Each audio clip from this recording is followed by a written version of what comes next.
Coming up, Jason Albuquerque joins us, and we're going to talk about how to run your security team almost like in a fishbowl. What if you had to justify every decision you were making, not just to the executives in the business, but also to your clients and their security teams?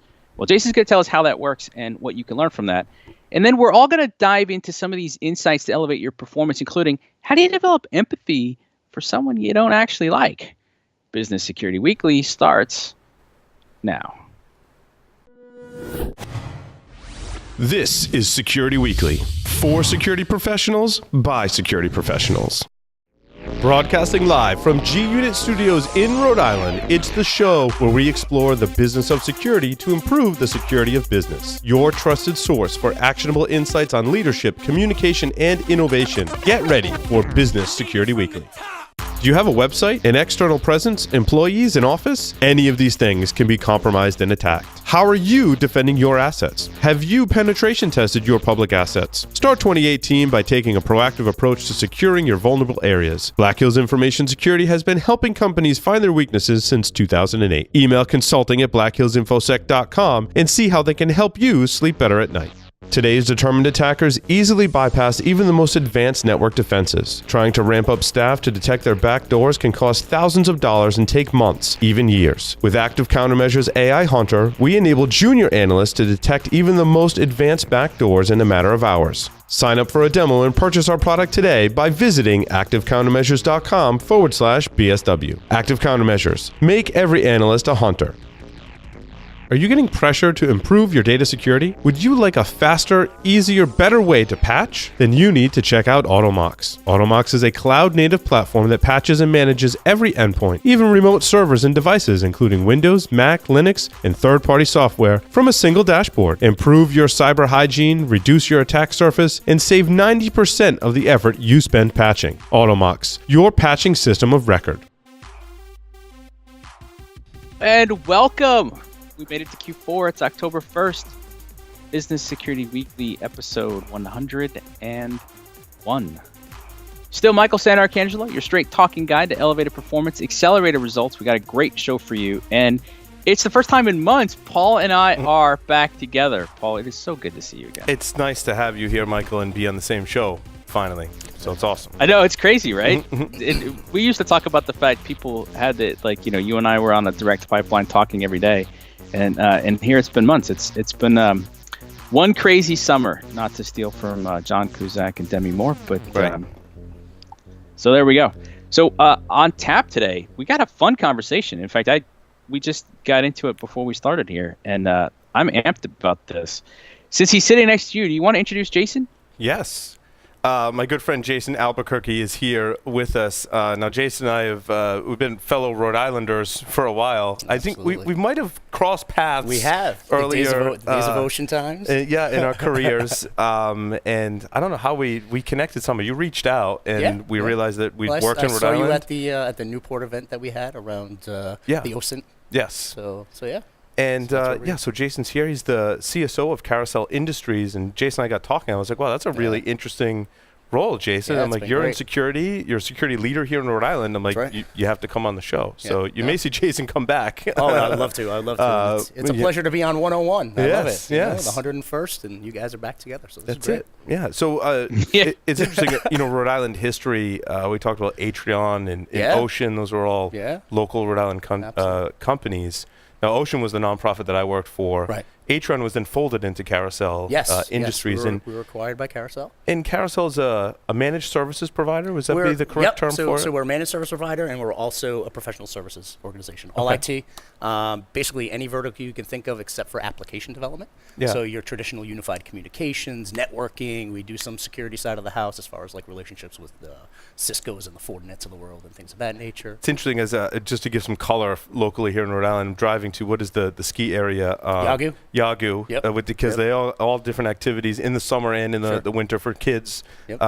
And Carousel, your building is right there when you take the left. Absolutely. And I was looking at it, I'm like, looks like a really big company. I started doing some research, and then we connected. So it's awesome. It's going to be a great 1,400 employees, 6,000 customers. It's great. Nice. That's awesome. 27 offices all over the country. Rhode Island's a small state, so we don't find many of those larger companies. Right. So I was glad to connect with Jason, and especially in the technology realm, right? Yeah, exactly. So welcome to the show, Jason. Thank you so much. Great to be here. So Michael, where would you like to start with Jason? I always like to start at the beginning, but let's. Why don't we describe your role a little bit, though? Because what's interesting, and we're starting to see more people doing this. So I think there's two things we can learn from this. Let's learn from your direct experience, and then let's learn from your direct experience, even if you're not in a situation you're in. So you're a CISO, and you're responsible for security internal to the organization, but you also have a customer-facing role. That's right. So you're going out, you're engaging with the customers at Carousel, and your job is basically to answer their questions and assure them that, no, you're safe with us. You're okay with us. So what I want to set this up, unless you see it differently, is that means then you have all the security requirements, regulations, things you have to follow. Sure. You have to continue to balance all of that across what the business wants. And oh, by the way, now you have a front seat at looking at client requirements and what it's going to take in order to go forward with it. I think that's delicious. I'm sure it's also overwhelming at times. So what I'm curious about first is that a role that you developed, or when you assumed that CISO position, was it already externally facing? Give us kind of the context of the environment that you're operating in and how you got to where you are today, and then we'll build on it from there. So I think, like Paul mentioned, and I'm going to give you some of the history. Like Paul mentioned, there were two technology companies here in Rhode Island that came together. There was Atreon and Carousel. And Carousel acquired Atreon, which is where I came from originally. And during the M&A process, we, as a leadership team, identified a massive gap between the two organizations. There was no true security lead, right? So at Carousel or Atreon, right? So there were functions of security. Those functions of security fell in a couple of different places, right? Remember, Atreon did security type services on some of the Cisco. It was manufacturer based, right? Implementation. When was this? Give me the relative time frame. So this was let's see, this was 2 years ago when all of the acquisition process started. Yeah, so this was 2 years ago. And then once that gap was identified, I got with the leadership of the company and I said, listen, we've been performing security functions in pockets across the entire organization, and there's really been no true leadership within security within our organization. And now we're mashing these two giants in technology in Rhode Island together. We really need that focus. Our customers are going to expect that, right? They're going to expect that from us. So sitting down with the leadership, we went through the strategy of what we wanted to deploy because we needed to be strategic about it, right? We couldn't have IT, basically security be an IT problem. It needed to be a business initiative. That was my stance, right? So sitting in front of the CEO and the CRO and the Chief Operations Officer, that was the strategy I deployed to them. I love how you sat down there when you're like, look, we need security and arm it. That was just I respect that, dude. That's awesome. I mean, at the end of the day, at least my philosophy is when I see a gap, when I see a problem within the business, I want to tackle it, right? I want to go after it and I want to create a solution. And, I went into it saying, I may not be the right leader for this, but you need this, right? So at the end of the day, I was, luckily for me, most experienced within the organization when it came to security and compliance and risk management, things of that nature. And I presented to the leadership and, they were on board. They saw it. They actually, they garnered that and they built a practice around it, and they allowed me to build value, a practice. Right? That's what I hear you saying. That in career advice that I give to people too. I'm like, you got to make it about the value that you provide to the organization. It has to be. And part of the decision and part of my presentation to leadership was it can't just be internal. We can't be siloed internal. We need to be that differentiator to our customers, right? We need to be having, number one, I as the CISO have to have that level of engagement because I'll never understand the requirements unless I'm sitting in front of them. I think that's a great point. But let's go back to something just because, again, I think a lot of people listening to this are going to say, wow, you make that sound really easy. And maybe in your case it was. But a lot of folks, when they go back and they say, hey, I want security to be an enabler, some people say, yeah, we've been saying that for 20 years. Sure. Now, I agree. We're there. But Jason, I mean, you made the presentation to leadership. Was it one presentation? Was it multiple? Did you try to get people individually? Was this a couple of months? Did you have to pivot and figure things out as you went? Because somebody listening to this, I don't want them to think this was a one and done. And if it was, then you're amazingly remarkable. So what was the process like to get the build up? And was there any pushback? Was there any concern that you had to show them? Was there any way to prove to them this was going to make a difference? Sure. So number one, no, it wasn't easy. It was definitely months worth of time of preparing, right? So number one, we had mentioned it earlier. It's the same struggle. Today's CISO has the same struggle that the CIO had, 20 years ago, right? Where they're trying to align to the business. They used to be a data processing arm where they were running reports and giving financials and things of that nature. And as quote unquote digital transformation started happening in the industry, they had to be closer aligned to the business. So I took that same strategy. To say, all right, I need to understand the business goals of these two behemoth technology companies coming together. What's our end game? What's the outcome that we're running to? And that's where I started getting with the chief operations officer and the CEO and the CRO and talking about and learning about what we wanted our identity to be. And once I understood that, we started talking about, obviously, when you're a private company, you want profitability to be number one, right? You want number two, you want to make sure you have client engagement and retainment, and you want to make sure you have a net promoter score that's very high. You want to make sure you have that trust value within the customer base because you don't want to be transactional. You want them coming back to you as a business partner. So once I understood that, we really wanted to attack our client base as a partnership.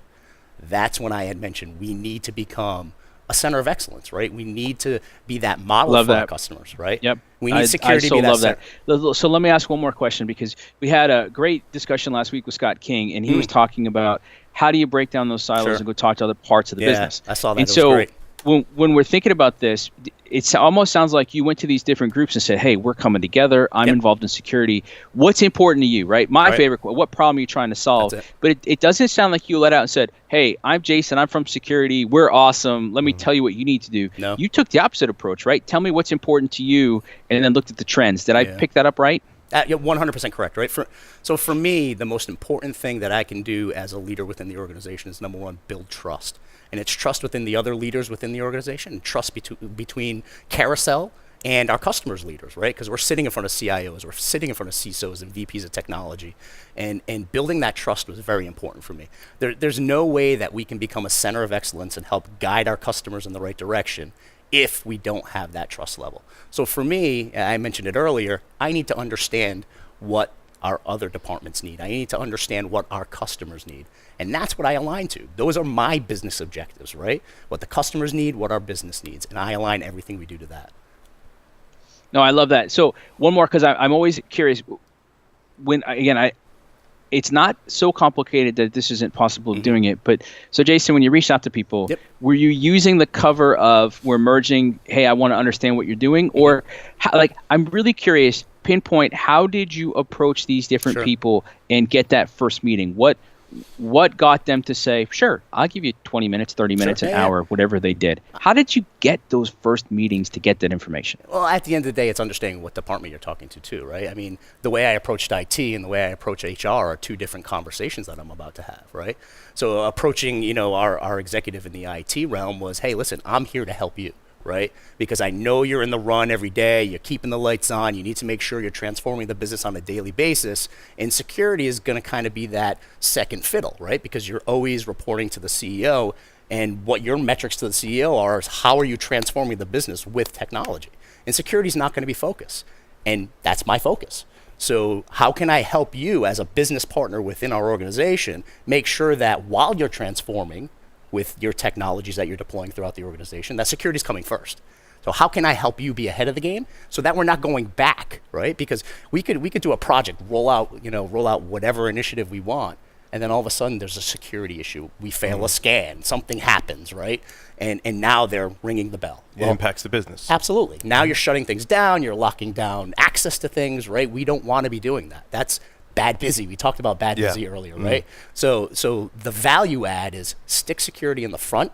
We don't have to worry about it later because we're being secure by design, quote unquote, right? We're doing it in the upfront architecture. But that's an easy thing they could have overlooked with that merger. 100%. Because there's a lot of other priorities that they have. Absolutely. Right? And think about it. I mean, a merger and acquisition process is daunting, right? Yeah. Especially with two companies that were as large as ours, with client bases as large as ours. It was a daunting task. And without somebody to actually focus on that internally, to make sure everything was going kosher, it would have gotten overlooked and it would have been an afterthought. Yep. And that's scary. No, I agree. That would have been easy to overlook too, because as you pointed out, there were functions, but there was no centralized leadership to look at it. So that's right. I applaud the initiative that you took. And again, I think there's a lot of illustration there for anybody listening to this. Even if you don't have a client engagement facing role, there's an opportunity for you to learn how to go meet to these other groups. And it's the same things we keep talking about. Understand what makes them a little bit different, but you're reaching out to understand them. Yep. So that you can better serve them. So, Jason, was the client-facing requirement, that feels kind of easy, right? If you're an MSP, if you're handing clients information, it feels fairly easy to say, wouldn't it be great to have me explain our security to them? Did that part go as simple, or was that still what are you talking about? Why would we do that? Yeah, it's a lot of work. I mean, the preparation piece was a lot of work. Number one, I needed to figure out all of our customers, we have 6,000 customers, figure out all of their requirements. And I'll tell you that today we're managing to 18 different authority documents, right? Because we need to make sure that we're showing our customers we at least adhere to them. We don't have to be certified in any of these, regulatory compliance frameworks or anything like that, but we want to make sure we're speaking the language. Just like a CISO needs to speak the business language to our internal C-level executives, I need to be able to speak the customer's language when it comes to compliance and regulations. I need to be able to have that conversation. How can a customer sit across from me if I can't tell them the controls that we abide by for PCI DSS, if that's their main compliance framework that they're running their business against? I have to be able to have that conversation. What are the top three that you're running against? So PCI is definitely going to be in there. Are you coming across HIPAA? HIPAA, utilities, NERC. We have a lot of utility. So CGIS on the law enforcement side, right? So we have a lot of 911 organizations that take advantage of our UC practice. So they're call centers, they're 911 centers. So we need to make sure we're adhering to CGIS, which is very strict. And like I had mentioned, NERC. We have NISPOM in the government sector because we do some DoD contracts. So we're managing to that. So yeah, like I mentioned, we have 18 authority documents that we manage to. Centralized where NIST 853, right? Because that NIST 853 was the one compliance framework and security framework that I found has the broadest reach across all those 18 authority documents. That's the cybersecurity framework, yes, right? Okay. Yes. Yeah. Well, the CSF is kind of the boiled down piece. Okay. If you look at 853 high impact, there's over 2,000 controls in high impact. Like if you go through 853 and you have high impact across everything, like that's incredibly intense. But I love the idea of mapping everything back against that, because then at least you ultimately have one control framework. That's it. That was the key, that right? helps everybody else. So then now you can talk to everybody, and most people know NIST. Now, it's interesting, though, you brought up the CSF. Yeah. Are you finding more people bringing it? I'm seeing a trend where a lot more organizations of all sizes are saying, hey, you know what? This is an easy way to think about it. But now where I'm seeing people get stuck is, so is CSF good enough by itself, or do I still need 853 underneath it? Sure. Or and there's some others depending on the sector that you're in. What's your experience with that been? Because you're already mapping the 853. Is CSF just kind of like an overlay? It's a level up or two? I would say it's an entry point. Or is it's an entry point. It's an entry point, right? So when you walk in the door and you want to become an attorney, you're not reading every single legal book on the shelf, right? You're taking your basic entry level courses to figure out what that framework is like. So, I mean, if you think about it that way, right? You're learning the basics. So you're learning that basic block and tackling of NIST. And then you're going to mature. It's all about the maturity level. So NIST CSF is perfect to get into the game, get your mindset in a framework, get your mindset into that control structure, get your mindset into the 5 domains that you need to manage throughout your organization. And then naturally, I think you're just going to mature. You're going to mature to that NIST 853 low impact. And then you're going to get to the medium impact and high impact if it fits your organization. It may not fit your organization, but an organization like ours with 6,000 customers and 1,400 employees, we needed something comprehensive, right? Because again, I needed to map 18 authority documents to one central place. I needed that economies of scale. Otherwise, there would have been inefficiencies all over the place. I love that. Let's talk for a second then. How do you keep your sanity? And I mean this sincerely. Trying to look at client requirements, business requirements, and 18 different frameworks. I get that you've done the work to bring it into a single control framework, or it's an ongoing effort. But so you have things that the industry expects, and that probably you and your team want to do. There's things that the business needs, right? And there's priorities. And one of the things we talked about before the show, I think a lot of people, I'll tell you, I'll make a statement, you tell me what you think of it, and then tell me how you handle it. Go for it. If I meet somebody and they tell me they got 20 priorities, what I just heard was somebody's going to fail at 20 different things. Yeah. And if you look at successful businesses today, they've got three. Yeah. Three Absolutely. basic drivers 100%. for the business. 100%. So you're looking at clients and client requirements, and I've got to think that's a pretty important driver for the business. So you've got whatever strategic or tactical for the business, plus clients, plus what you think needs to get done for security. Sure. How do you reconcile all of that? Yeah. And advance and keep your sanity? Your statement is 100% correct. There's no way we could focus on 20 different major initiatives at once. It won't happen. So everything we do is by priority, right? So impact and urgency within the organization, and we rank them. And then we focus on them. And then it's all about the appetite of the leadership of the business. We will tackle things that the business has the appetite to tackle. If the business decides that, no, we want to put this aside and deal with this Q1 of 2019, we put it down. But then the beauty of the partnership within the organization is that I'm not sitting there by myself in front of a customer trying to hand out a little bit of bad news that one of these priorities got shifted to next year that they're expecting to happen. I'm sitting there with a leadership team, right? There's the senior VP of services who's sitting with me. There's the managed services director who's sitting with me. You know, we have the right conversation with the customer at the right time and explain, no, we didn't forget about this. We're just going to roadmap this out, and here's our roadmap, right? So we do the time, and we actually put the effort into it to say, we can't focus on this now, but here's the roadmap, and here's when we will. And that's a great conversation to have with the customer because they're in the same boat. They're dealing with competing priorities. They're dealing with issues where they have to take a project and shift it out a little bit because of other priorities. So it's conversations that they have all the time. Right? It's just being honest. It's being honest with the customer. Such an important statement. I just want to amplify that again because I see a lot of people say, well, the client asked for it, we have to do it. No. The client asked for it. You have to address it.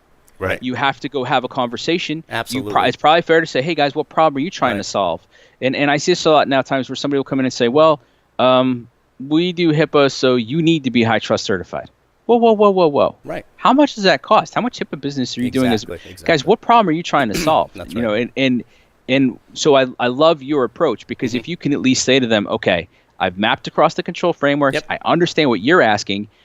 I can't do that right now, but we can do this and we'll get to this. Look, if it's a deal breaker for them, that's a business level decision. Sure. And if it's not a deal breaker and they go, oh, cool. All right, thanks. Wow, you seem really competent, Jason. I like how you answered that. You're a good guy. But isn't that how it goes most of the time? They're getting an answer. They're not getting the runaround. They're not getting somebody where they say, I don't know if they understood me. Right. You understand them. You're showing them that you understand them. And sometimes it's an education. Because we talk about prioritize and execute, right? In the book we were, my client was talking about earlier, right? But I can see a situation where a client comes to you and is like, we need all these things. And other companies scrambling going, oh my God, everything's a priority. We need all these things right now. Right. And like Michael says, you can't execute on all 10 You have to peel the things onion at back once. too, Paul. I mean, you have to peel the onion back because sometimes a customer's compliance team will come to you with all of these requirements. And you read through the requirements, you say, wait a minute. They actually think we're processing data. That's not right. Yeah. We're not a data processor. Hold on. Let's have the right conversation with the customer. Bingo. Here's what we actually do for you as a third-party vendor. Now tell me that I need to be HIPAA certified or high-tech certified, right? And the answer to that is no, you don't. You're supporting a firewall. You're supporting unified communications. You're supporting our networking and gear. So no, you're right. You're absolutely correct. So that 1,000 questionnaire that we just sent you just turned to 200 questions. Yeah.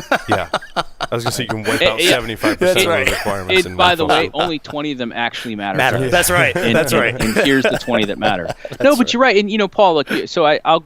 Go ahead and mention the book because I'll tell people my impression of it because it's one of my top 5. Yeah, so I started reading Extreme Ownership. It's a book by former Navy SEALs that were deployed in Ramadi primarily, which is one of the most prolific war zones in our lifetimes, from the sounds of it and from my research. And I like the book because they talk about how they operated in Iraq when they were deployed, how they worked with other teams from the Army to Marines and all these other people. In teams within the U.S. military. Then they talk about the lesson learned, right? And they kind of distill that down.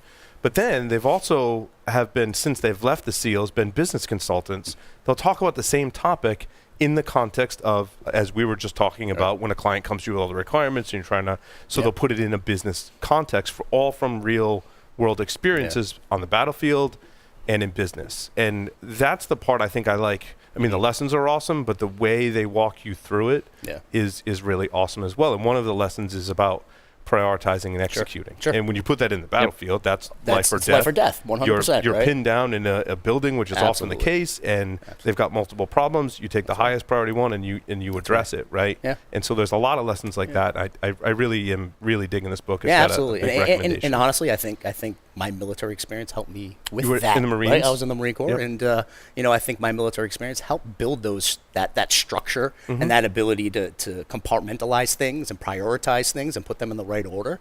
But then also explain, because in the military you have to explain to folks why you're doing certain things, right? That's especially a big your theme team. in the book. You haven't It's read the huge. book yet, I haven't but read that's a the huge book. theme in I the haven't book read the book because right? of your background. You understand that already. If you have a mission for your troops, I mean, you have to explain what the mission is. You Yeah, can't and why. You Why can't are you you can't doing- yeah. act right if you Yeah. don't have exactly if you don't have the why, right? Yep. It's the Simon Sinek, the why, right? Yep. No, it's funny. I mean, these are the themes that we keep talking about. That's why. So we'll get to the updates at some point. But this book is in my top 5 of books for leaders to read, because more fundamental to it too is the concept of ownership. When you really get your head wrapped around it as a leader, you take ownership for everything. And the only thing I would do for theirs is, because I like triplets better, it's not just execute. It's not just prioritize and execute. It's actually clarify your focus first, right? Then you prioritize and then you execute. And for me, it's about executing best next steps. Yep. Being pinned down in heavy gunfire is going to be a different situation. And what Jason laid out for us is sometimes you first got to clarify. I got 18 different control frameworks I got to pay attention to. I've got the needs of the business, and I got 6,000 customers. I need to clarify that focus so that I can prioritize that effort. That's right. That's just kind of the step that leads onto it. And at the end of the day, I want to make sure we're pushing out quality, and that's why we prioritize, right? Because I don't want to be a widget shop. I don't want to push out widgets. I want to push out quality, right? When I'm sitting in front of one of my customers, I truly want to understand their business and their needs and their requirements so that we can align as a partner. Our goal is to become a true business partner. And a true business partner means we have a long-term relationship. Good, bad, indifferent, the hard times, the good times, we're sucking it up. We're getting through the hard times together, right? Because our customers are going to have tough times that we're going to help them out in. They're going to come to us with some requirements that we can't execute on right now, but working with them, we can create a path to get to where they need us, right? So that's the relationship piece. Relationships are huge. Yeah, I love that. This is great stuff. All right, so we're going to take a break. We're going to come back. Jason's going to stay over with us, and we're going to talk about some of the articles that we like to break down, and we're going to focus on empathy for people you don't like, the quality of your decision versus the quality of your outcome, and a couple more things that I think you're going to enjoy. So we'll be right back.